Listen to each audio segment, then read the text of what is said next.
নমস্কার সম্মানীয় দর্শকবৃন্দরা, প্রধানমন্ত্রী কিষাণ সম্মান নিধি যোজনায় মহিলা কৃষকদের জন্য বিরাট বড় খুশির খবর রয়েছে। তারা কিন্তু এবার পিএম কিষাণ সম্মান নিধি প্রকল্পে বার্ষিক ৬,০০০ টাকার বদলে ১২,০০০ টাকা করে পেতে চলেছে, এমনই কিন্তু আপডেট রয়েছে। তো কী সেই আপডেট তা বিস্তারিত জানিয়ে দেব আজকের ভিডিওর মাধ্যমে, তাই ভিডিওটি শেষ পর্যন্ত অবশ্যই দেখবেন। তো চলুন বন্ধুরা, ভিডিওটি শুরু করা যাক। তো দেখুন, এই সংক্রান্ত প্রতিবেদনে বলা হয়েছে মহিলা চাষিদের ১২,০০০ টাকা দিতে পারে কেন্দ্র, বাকিরা পাবেন ৬,০০০। কবে ঘোষণা হবে?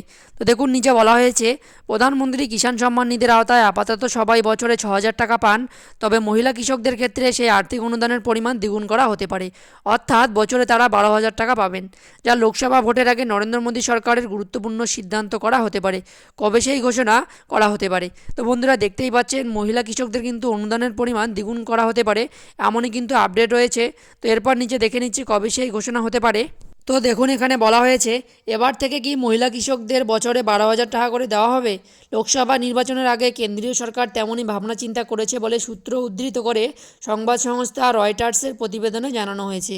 ওই সংবাদ মাধ্যমের প্রতিবেদন অনুযায়ী বিষয়টির সঙ্গে অভিহিত কমপক্ষে ৩ জন আধিকারিক জানিয়েছেন যে মহিলা কৃষকদের অনুদানের পরিমাণ দ্বিগুণ করার বিষয়ে আলোচনা চলছে। তো বন্ধুরা, দেখতেই পাচ্ছেন সূত্রের খবর অনুযায়ী কিন্তু মহিলা কৃষকদের বার্ষিক অনুদানের পরিমাণ দ্বিগুণ করা হবে, এই নিয়ে কিন্তু আলোচনা চলছে। তো এরপর দেখুন কি বলা হয়েছে। ওই প্রতিবেদন অনুযায়ী নাম গোপন রাখার সত্ত্বে দুজন জানিয়েছেন যে বাজেটের প্রস্তাবে সেই বিষয়টি নিয়ে আলোচনা হয়েছে।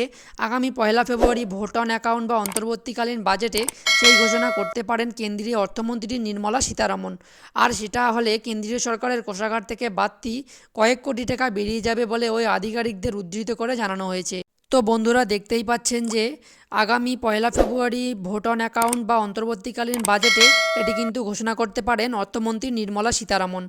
তো বন্ধুরা দেখুন, এরপরে বলা হয়েছে আপাতত প্রধানমন্ত্রী কিষাণ সম্মান নিধির আওতায় কৃষকদের বছরে মোট ৬,০০০ টাকা করে দেয় কেন্দ্রীয় সরকার। ৩টি দফায় সেই টাকা দেওয়া হয়। প্রতিটি দফায় কৃষকদের ব্যাঙ্ক অ্যাকাউন্টে সরাসরি ২,০০০ টাকা জমা পড়ে। শুধুমাত্র মহিলা কৃষকদের ক্ষেত্রে সেই অঙ্কটা দ্বিগুণ করার ভাবনাচিন্তা চলেছে বলে ওই সংবাদ সংস্থার প্রতিবেদনে জানানো হয়েছে।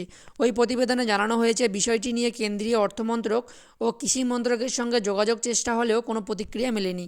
তো বন্ধুরা, আপনারা জানেন যে বর্তমানে কিন্তু পিএম কিষাণ সম্মান নিধি যোজনার আওতায় কৃষকদেরকে ৬,০০০ টাকা করে বার্ষিক দেওয়া হয় এবং ৩টি দফায় কিন্তু সেই টাকা দেওয়া হয় ২,০০০, ২,০০০, ২,০০০ করে।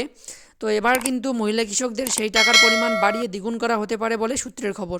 তো দেখুন, এরপরে বলা হয়েছে এমনকি সরকারি পরিসংখ্যান অনুযায়ী ভারতের মোট কৃষকদের ৬০% হলেন মহিলা, কিন্তু তাদের মধ্যে মাত্র ১০%-এর হাতে জমির মালিকানা আছে। সূত্র উদ্ধৃত রয়েছে রয়টার্সের প্রতিবেদনে জানানো হয়েছে জমির মালিকানা থাকা কৃষকদের যদি বছরে ১২,০০০ টাকা অনুদান করা হয়, তাহলে সার্বিকভাবে কেন্দ্রীয় কোষাগারের উপর খুব একটা চাপ পড়বে না, বরং ভোট ব্যাংকের ইতিবাচক প্রভাব পড়বে।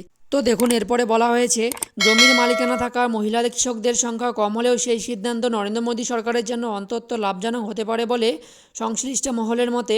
ওই মহলের মতে এমনিতেই মহিলাদের ভোট ব্যাংক মোদীকে আধিপত্য আছে, আর মহিলা কৃষকদের আর্থিক অনুদান বাড়িয়ে ১২,০০০ টাকা করা হলে সেটাকে গ্রামাঞ্চলে নারী ক্ষমতায়নের উদ্যোগ হিসেবে তুলে ধরা হবে, যা ভোট ব্যাংকে মোদীর জন্য আশীর্বাদ হয়ে উঠতে পারে। তো বন্ধুরা, আশা করি বুঝতেই পারলেন যে আগামী ১ ফেব্রুয়ারি ভোট অন অ্যাকাউন্ট বা অন্তর্বর্তীকালীন যে বাজেটটি পেশ করবেন অর্থমন্ত্রী নির্মলা সীতারামন, সেখানে কিন্তু মহিলাদের অর্থাৎ মহিলা কৃষকদের পিএম কিষাণ সম্মান নিধি প্রকল্পের মাধ্যমে বার্ষিক ৬,০০০ টাকার পরিবর্তে ১২,০০০ টাকা দেওয়া হতে পারে, এমনই কিন্তু ঘোষণা হওয়ার সম্ভাবনা রয়েছে। তবে এই নিয়ে কিন্তু অফিসিয়ালি কোনো আপডেট এখনও পর্যন্ত নেই, তবে গোপন সূত্রের খবর অনুযায়ী এটি অন্তর্বর্তীকালীন বাজেটে ঘোষণা হতে পারে। তো বন্ধুরা, এই নিয়ে যদি পরবর্তীতে কোনো আপডেট আছে সেটা আপনাদেরকে জানিয়ে দেওয়ার চেষ্টা করব, তাই চ্যানেলটি সাবস্ক্রাইব করে পাশে থাকা বেল আইকনটি অল করে রাখবেন এবং ভিডিওটি ভালো লেগে থাকলে ভিডিওটি অবশ্যই একটি লাইক করে দেবেন। ধন্যবাদ।